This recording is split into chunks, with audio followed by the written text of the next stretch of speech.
la spiritualité des chrétiens et l'espérance monastique. Alors, le livre s'appelle François au livre de la nature. Il explique au début qu'est-ce que cela veut dire.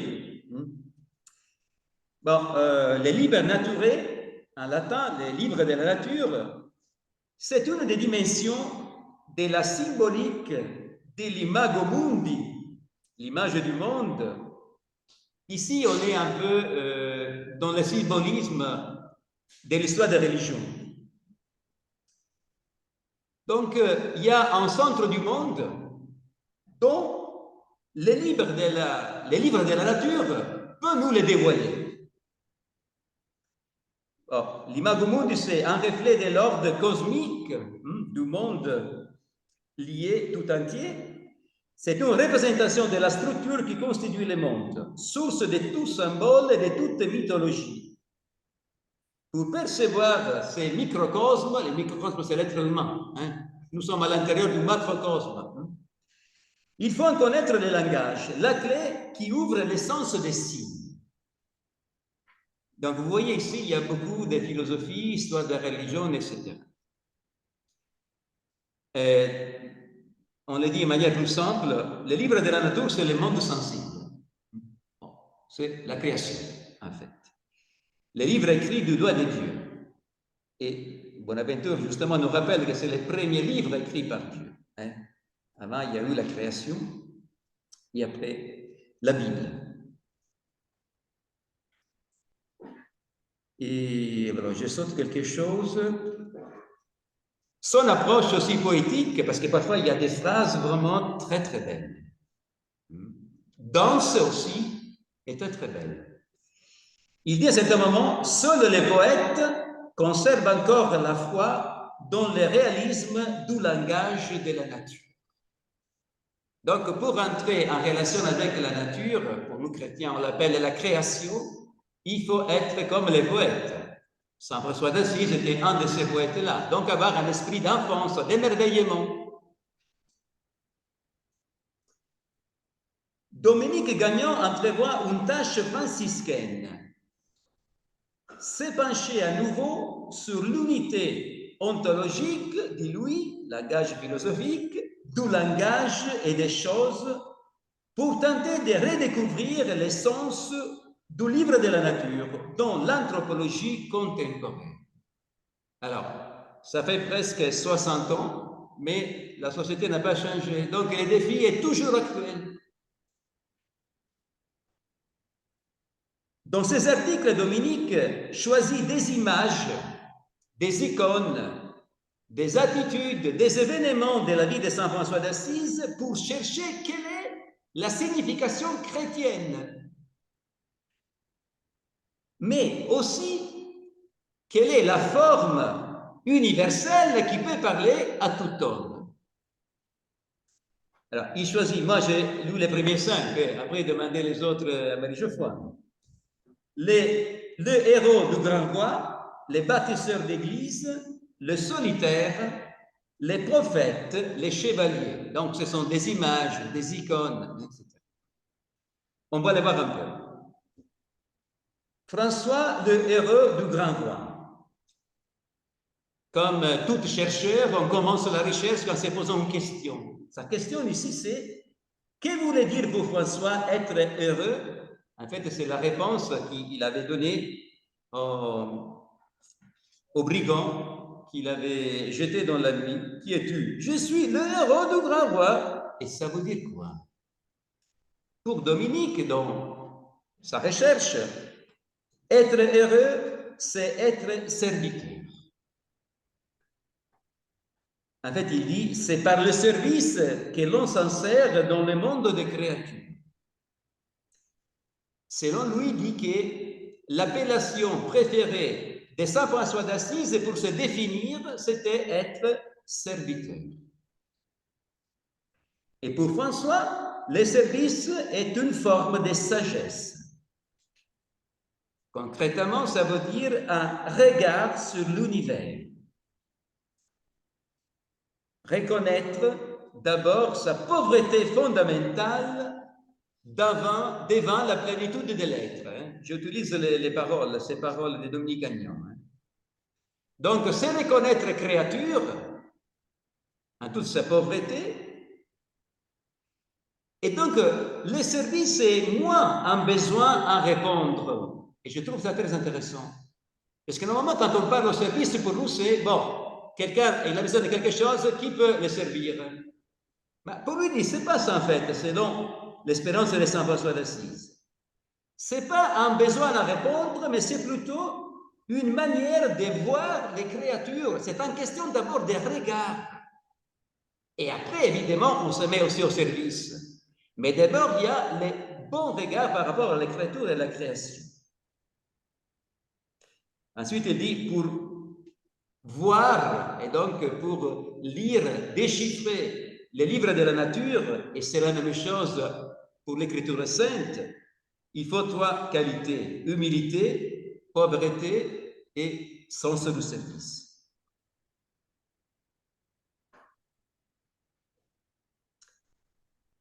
Je passe aux deuxième image icône. François, le bâtisseur d'église. C'est une partie très intéressante, bien développée. Toujours une question. Rechercher l'essence des églises construites par François. Pourquoi il s'est mis à construire des églises? C'est intéressant, je l'ai redit. On part toujours par une question. Sinon, on ne recherche rien. Si on sait tout, on ne recherche rien. Mais si on se pose des questions, on se met à la recherche. Non. Avec, ici, ce n'est pas une image, mais c'est une attitude, des événements dans la vie de Saint François. L'effet, c'est qu'il a bâti des églises. Ce sont trois, normalement. Alors, il critique, lui, un peu l'interprétation de Thomas de Celano, parce qu'il lit cela plutôt dans une démarche de conversion. Et Dominique Gagnon, avec ses lunettes, il dit non, c'est plutôt apprendre une sagesse. Donc, changer son regard d'abord. Bon, il dit que Thomas de Celano, chez lui, c'est assez influencé par Saint Bernard et la spiritualité cistercienne. Et donc, pour Dominique, les constructions des églises renvoient à la découverte d'une sagesse. Je cite: on ne construit pas des églises pour les hommes, on construisait pour participer à une sagesse. Au moins, c'était la spiritualité au Moyen-Âge. Hein. Peut-être qu'aujourd'hui, on construit les églises différemment. Et cette sagesse, c'est la compréhension de l'ordre du créé. Les pierres qui composent les églises s'apparentent aux lettres, les lettres, la manière de tout langage. Donc, le point de départ de sa recherche, c'était voir comment, au temps de Saint François d'Assise, autre point important de la méthodologie, pas d'anachronisme, on va voir quelle était la manière, la signification qu'on donnait à la construction des églises à l'époque où vivait Saint François d'Assise. Et donc, en fait, il est allé voir un peu l'industrie du bâtiment et aussi l'anthropologie de l'époque, pour vous dire les sources qu'il a utilisées, des catégories structurelles de Michel Foucault, aussi donc des philosophes contemporains, des historiens de l'art, la lecture symbolique qui ont donné différents auteurs à l'époque, et aussi Mircea Eliade, donc plutôt contemporain. Un livre qu'il cite beaucoup, c'est les plus connus, les sacrés et les profanes. Et donc, au Moyen-Âge, dit Dominique, il y avait une lecture symbolique des églises. On a perdu ça, hein, beaucoup. Donc, par exemple, les murs du temple symbolisaient les 4 directions de l'espace cosmique: nord, sud, est, ouest. Les colonnes des églises, il n'y en a pas parce que c'est une chapelle, signifiaient la force des vertus qui donnent la solidité à l'église. Les voûtes, c'était le symbole des princes séculiers qui protégeaient l'église. On est au Moyen-Âge, hein? On a besoin de la protection du pouvoir séculier. Les poutres qui soutiennent les toits symbolisent les prélats de l'Église, donc les évêques, etc. C'est un exemple pour se plonger dans la manière de concevoir la construction des églises à l'époque de Saint François d'Assise. Et ici, il a déjà fait la recherche. Donc, si quelqu'un veut approfondir, il va trouver l'article sur François, bâtisseur des églises, et peut trouver une très bonne base. Et donc, l'église, pour Dominique Gagnon, dans ce contexte symbolique de l'époque, c'est le lieu liturgique où tout être, par les services de louange, se restitue dans l'harmonie du Verbe. Je cite ces paroles pour dire que c'est un peu compliqué le langage parfois. L'Église constitue la représentation idéale du livre de la nature et du livre de l'Écriture. Évidemment, sont liés. Et donc, comment dire, le livre de l'Écriture, par exemple, est symbolisé par les pierres utilisées pour l'édifice. Le livre de l'Écriture, c'est les missels que l'on utilise pour célébrer la messe. Ils sont liés ensemble. Ensuite, l'Église est le langage de la sagesse où s'unit ce que l'on appellerait aujourd'hui la philosophie, la théologie, la morale, la spiritualité, la science, l'art, la politique et l'eschatologie. C'est là pour dire que Dominique Gagnon est à la recherche toujours de l'unité cosmique. Ce que, comme vous savez, on a perdu depuis des siècles. Hein? Et donc, il dit, dans cette expérience de bâtisseur d'église, François adopte le regard du spéculateur, celui qui regarde. Donc, il dit, François reparcourt la trame du semblable qui unit les choses dans la structure de l'univers. Les pierres, la cathédrale, les écrits, les textes symboliques appartiennent à la réalité. Donc, l'Église, c'est un signe de l'unification du cosmos sur la Terre. Autre chose que je trouve intéressante, il dit, dans le langage de la construction des églises, François formule les choix fondamentaux de son monachisme. Alors, moi, c'est un point critique. Il parle beaucoup du monachisme, moi, je distinguerais. François n'était pas un moine, hein? Bon, c'est entre parenthèses, mais il utilise beaucoup son monachisme et la vie monastique. Dans le sens que, François, vous savez, il a commencé à faire les maçons. Et donc, il a découvert la pauvreté, la quête et la mortification. Ça, c'est très intéressant. La quête, parce qu'il allait dans les villages d'Assise à demander les pierres. Et la mortification, c'est la fatigue de les transporter et de construire effectivement, refaire l'église de Saint-Damien et les autres lieux. Et donc, la pauvreté, parce qu'en fait, il commence de zéro, sans rien. Donc, c'est intéressant comment il voit dans cette démarche des bâtisseurs d'église aussi trois valeurs qui deviendront importantes pour sa vie.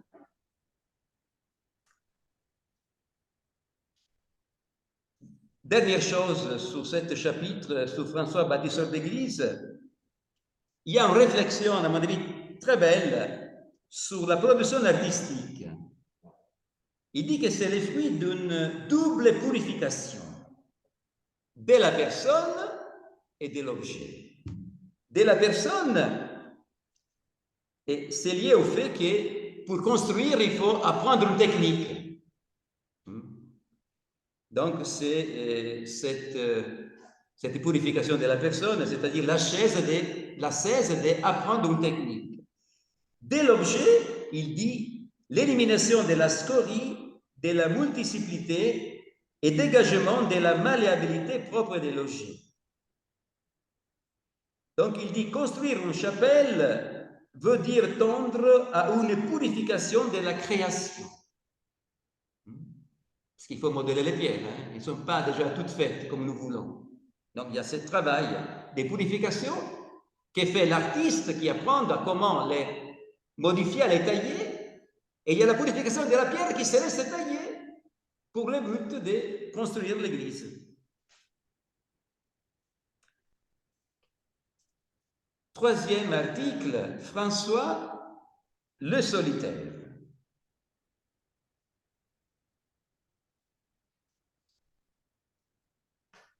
Alors, le but de ce travail, c'est rechercher le sens des solitudes du visage franciscain, dit Dominique.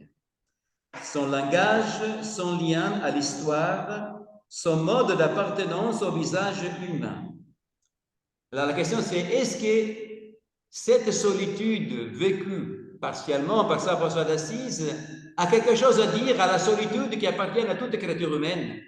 Voyez encore les liens aussi avec, d'un côté, l'humanité entière et des questions qui posent se poser aujourd'hui l'homme. Et Dominique affirme que la quête des solitudes, qui c'était le début de la vie de François en fait, amène François à la découverte de sa vie intérieure.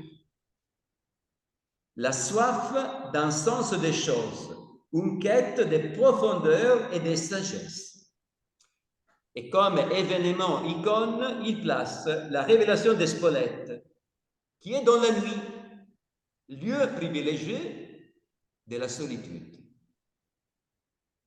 Pour ceux qui ne connaissent pas l'histoire de saint François d'Assise, c'est après avoir décidé de suivre un très grand chevalier pour devenir lui aussi possiblement chevalier, dans la nuit, il y a une révélation du Seigneur qui lui dit « Mais qu'est-ce que tu veux servir, les serviteurs ou les maîtres ?» François répond « Les maîtres », alors il dit « Ok, reviens en Assise et je te dirai qu'est-ce que tu dois faire. » Ça, c'est le contexte.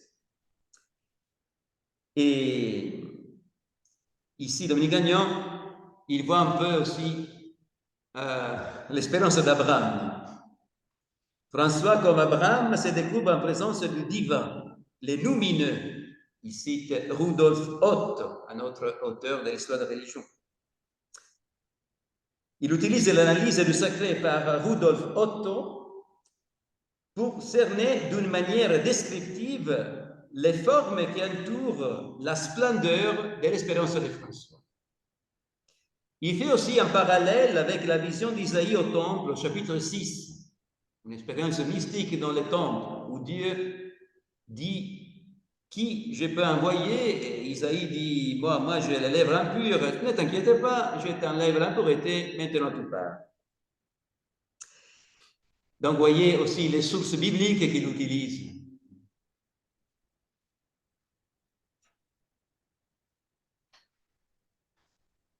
Il y a ensuite un parallèle entre la solitude de François et la solitude monastique. Et surtout, il fait un parallèle avec saint Antoine Abbé, le fondateur de la vie monastique. Les deux hommes, cite Dominique, se rejoignent dans une même compréhension de la nature humaine. L'homme est essentiellement serviteur de Dieu.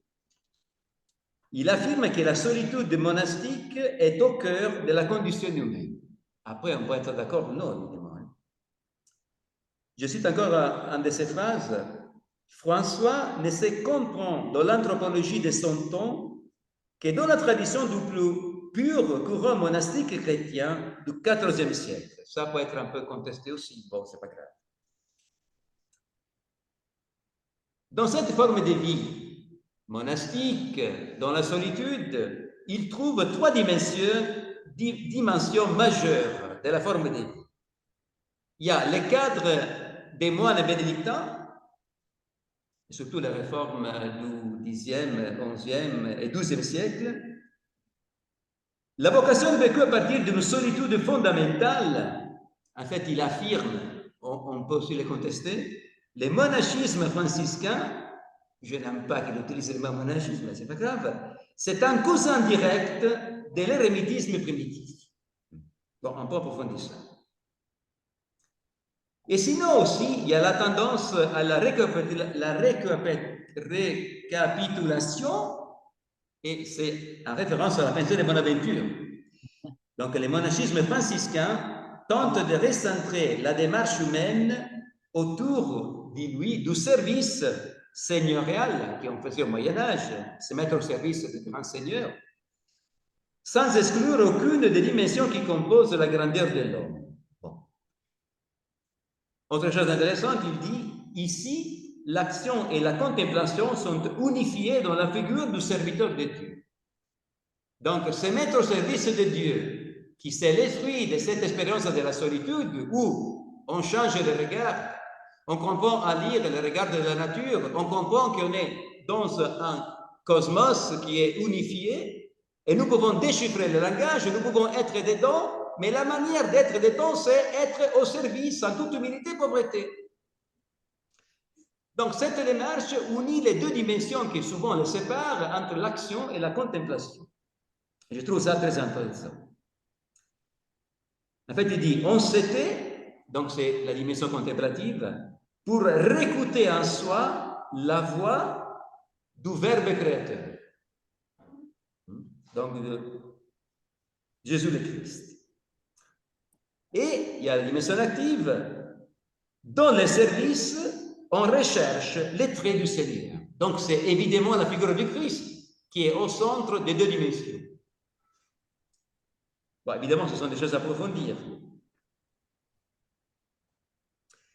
Et une autre chose intéressante,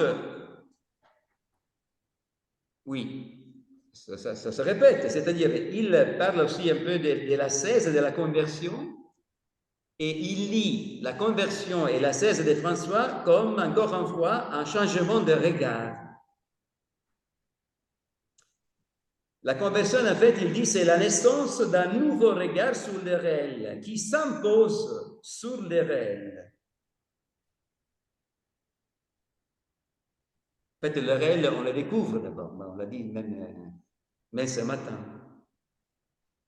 Donc, la conversion, c'est comme on disait avant par rapport au service, c'est pas moi d'abord que je fais quelque chose pour les autres, mais c'est reconnaître cette unité du cosmos avec un regard contemplatif où moi je rentre humblement comme serviteur. C'est ça.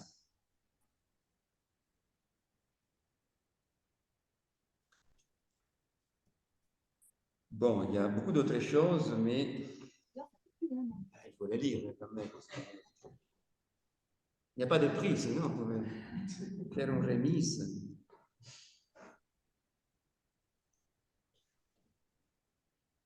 Alors, qu'est-ce que je peux vous dire encore dans ces chapitres? On a déjà parlé, évoqué sur Claire Madeleine, l'utilisation de l'image de la lumière. Et il utilise les catégories de Richard et Saint-Victor, comme elle avait dit ce matin, les 4 degrés de la violente charité, pour enraciner la vision de François dans la tradition. Et donc l'évolution de l'amour en 4 étapes qui suivent le regard de l'homme. Le premier degré, le Seigneur révèle sa présence, mais ne montre pas sa face. Donc, il conduit l'âme dans la solitude pour l'enivrer de sa douceur intérieure. Et dans cette expérience, le premier degré, l'âme demande à voir. Mais le Seigneur se cache. Mais il y a le désir de voir. C'est le commencement, c'est bon. Et il utilise l'image de l'ascension au mont Tabor, avec un commentaire allégorique de Richard de Saint-Victor. Donc, c'est l'initiation de l'âme à la lumière. Et ici, on découvre aussi l'importance de la prière, du travail et de la méditation.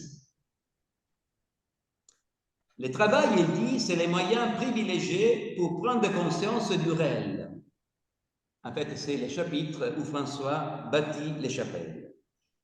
La méditation, c'est nécessaire pour permettre l'intelligence du réel. Ça, c'est plutôt clair. Après, il y a le deuxième degré où l'âme, finalement, voit Dieu. Et pour lui, c'est la vision de Saint Damien. Les crucifix que lui parle, lui dit, répare mon église qui tombe en ruine.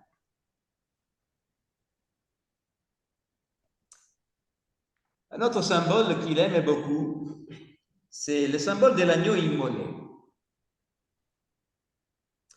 Il dit, Ça peut être contesté un peu peut-être. Du songe de Spolète à la vision de l'Alverne, où il recevait les stigmates, Dominique voit comme centre l'immolation récapitulatrice de l'agneau de l'Apocalypse. Il s'est jeté loin, hein. J'ai dit quelque chose. Je cite une phrase, hein. Dans la conjoncture de sa vision et de la lecture du texte biblique, François reconnaissait en ces symboles un archétype fondamental du voir de l'homme qui allait lui donner de mieux saisir les formes de sa vision et leur enracinement dans l'anthropologie. Vous avez compris quelque chose? Ça, pour donner un peu... Ah ben, moi, franchement, je pense que ça, c'est plutôt Dominique qui parle. Ça, François dit, je ne pense pas qu'il avait cette idée. Ben, ça, c'est autre chose. Mais, bon. Alors, il a vu que c'est important dans l'histoire de la religion, à certains moments, une immolation fondatrice de la religion elle-même. Ça, il a trouvé dans les études. Déjà. Et il y a une immolation fondamentale qui devient le centre cosmique, c'est-à-dire le centre qui donne le sens à toute l'histoire, et pas seulement à l'histoire, aussi à la réalité. C'est l'axe qui détermine la perspective du réel. À un certain moment, on immole un animal. C'est donc toutes les cultures archaïques.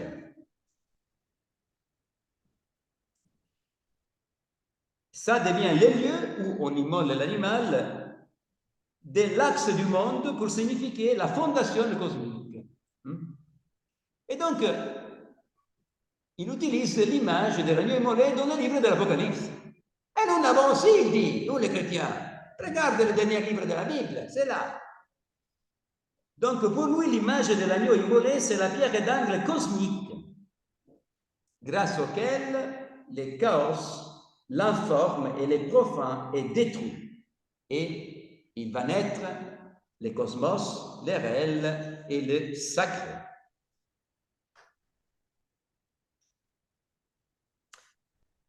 Je passe au dernier article qui est François le prophète. Ici, comme point de départ, il choisit une figure biblique archétypique, le prophète Élie, qu'il trouve déjà dans la légende de Bonaventure.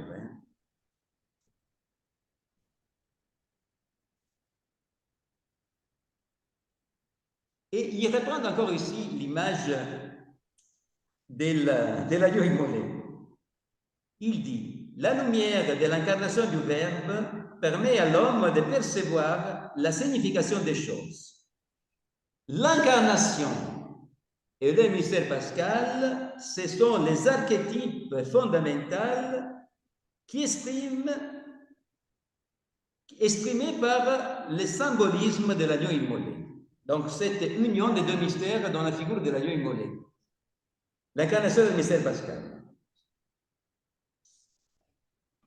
Bon, les choses se compliquent de plus en plus. Hein. Je ne suis pas trop à l'aise souvent, mais c'est comme ça. J'ai fatigué beaucoup à dire. Je n'ai pas bien réussi à simplifier. Une autre chose intéressante, il approfondit la symbolique du signe du taux. Et j'ai trouvé des choses intéressantes. Donc, si quelqu'un veut approfondir, il y a une bonne base ici. Hein.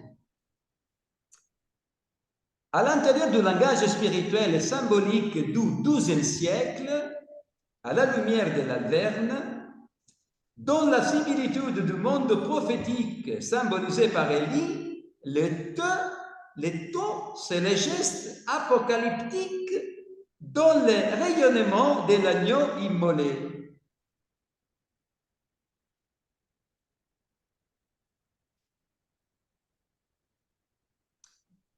Et vous savez que François avait choisi les taux parce que ça rappelait graphiquement la croix. Et donc il dit que les taux c'était un symbole presque exclusif dans l'Église avant le 5e siècle. Après, il a été repris dans une manière très forte par les papes de Saint François d'Assise, Innocence III, lors du Concile de Latran. Et donc, les papes expliquent encore plus la signification du taux. Le pape redit à son Église la force du jugement divin, rappelant le langage prophétique d'Ézéchiel, où il y a pour la première fois le symbole du taux. Donc, bref, le taux désigne la trace du sang de l'agneau, donc encore l'Apocalypse, l'agneau immolé, sur les deux montants du bois de la croix. C'est l'image qu'il utilise. Et les linteaux des portes. Donc, c'est un rappel aussi à la libération de l'Égypte. Ces signes se portent sur les fronts de celui dont les actions s'inscrivent dans la force de la croix. La lettre Tau, qui a la forme de la croix, s'inscrit dans une liturgie apocalyptique. C'est le signe du passage à la vie éternelle. Le signe que trace l'homme vêtu de lin, c'est toujours l'Apocalypse, ou l'ange sur le front des séduits.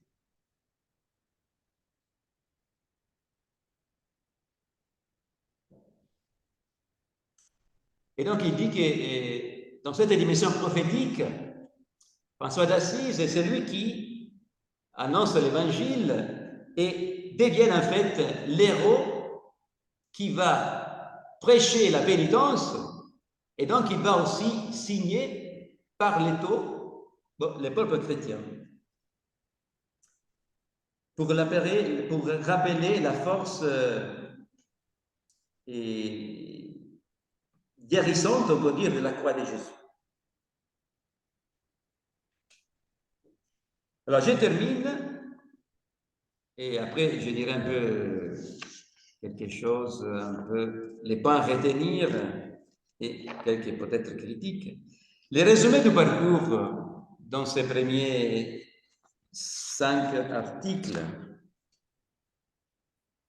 ce sont 5, sont 4 parce que le quatrième est divisé à 2. Donc, ce sont 5 articles, mais ce sont 4 images.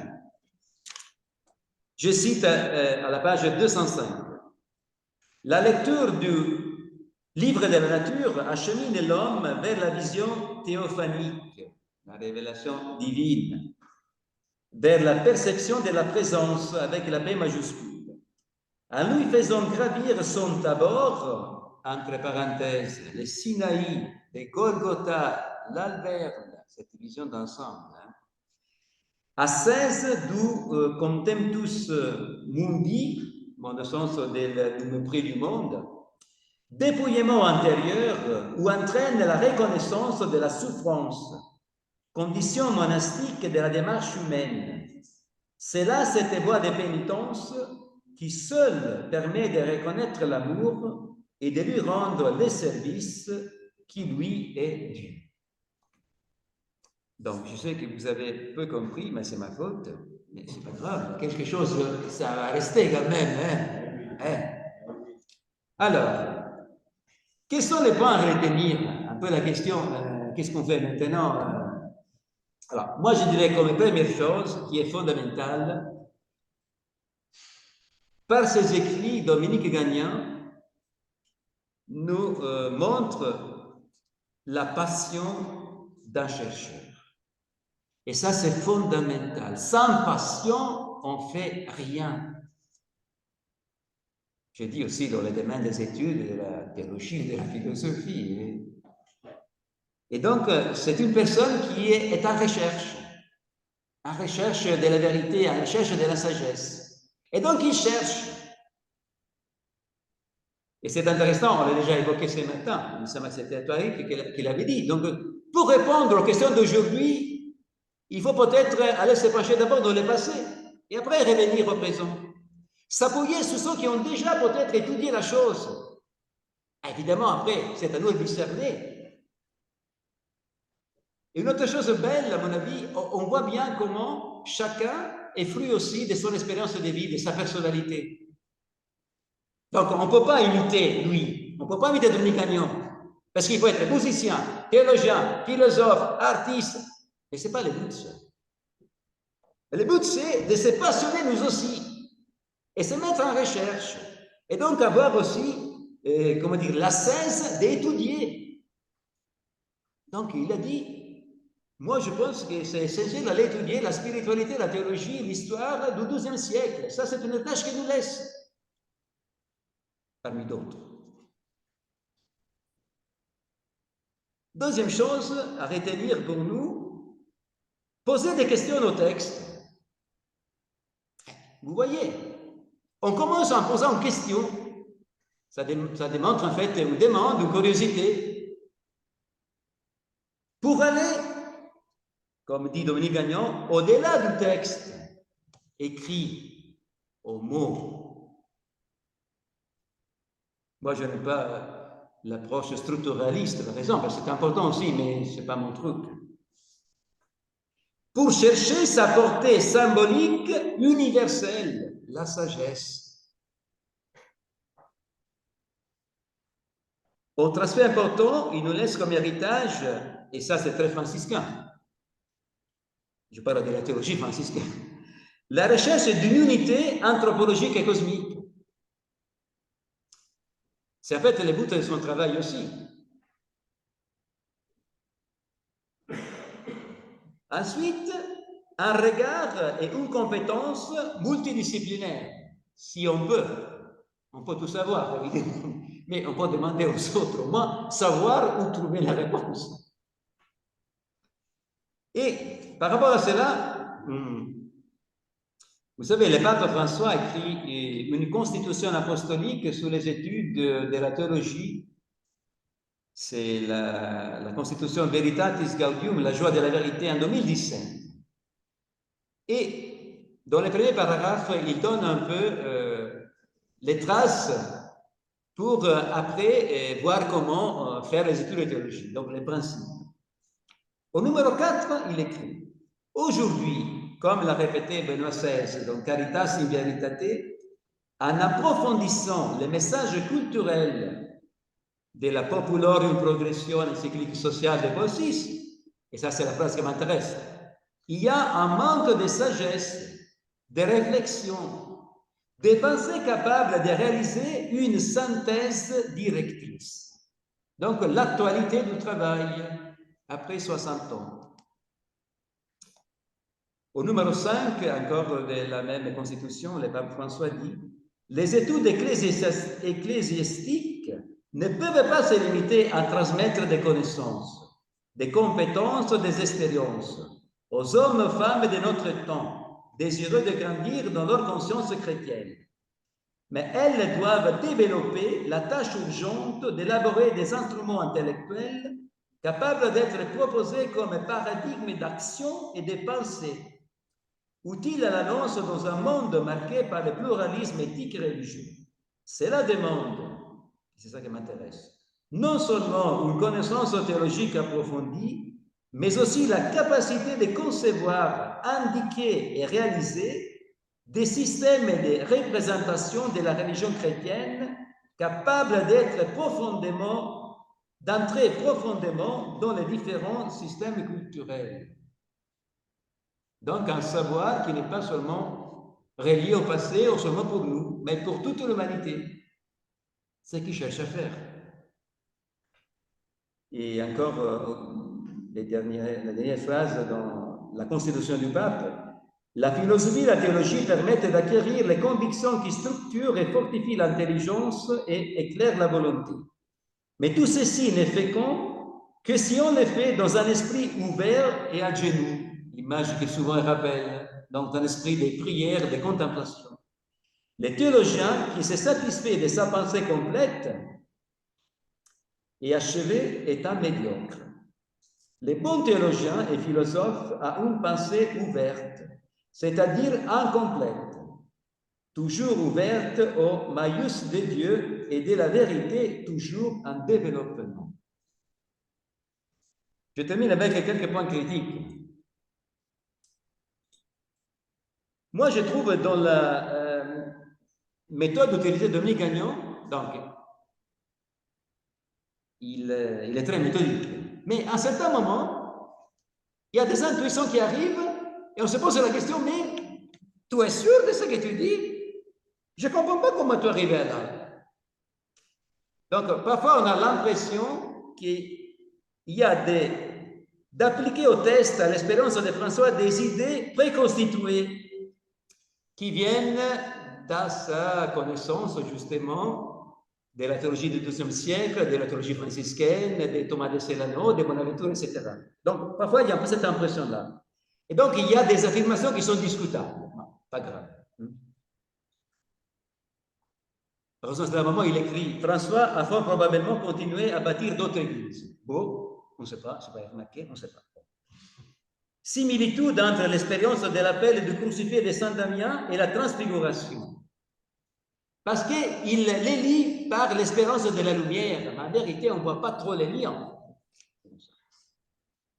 L'autre, déjà j'évoquais, les rapprochements qu'il fait souvent entre l'expérience franciscaine et le monachisme. C'est discutable aussi. Autre chose, il ne met pas beaucoup d'attention à la dimension historique de la conversion de François. En fait, il dit, pour lui, le cheminement de François n'est pas progressif, c'est une illumination, tout est clair. Attends, c'est pas fait. Il y a un parcours, des années, des expériences, mais ça n'intéresse pas lui. Je cite une phrase qu'il écrit. Les mots et les gestes du saint de François ne sont que le déroulement diachronique, c'est-à-dire par le temps, d'une plénitude. Pouvons-nous encore parler d'étapes, de croissance, voire même de conversion dans sa vie? Il n'y a que cette splendeur ordonnatrice de tout être, splendeur que le temps ne fait pas que moduler. Bon, c'est très discutable, la dimension humaine, elle est mise vraiment un peu à côté.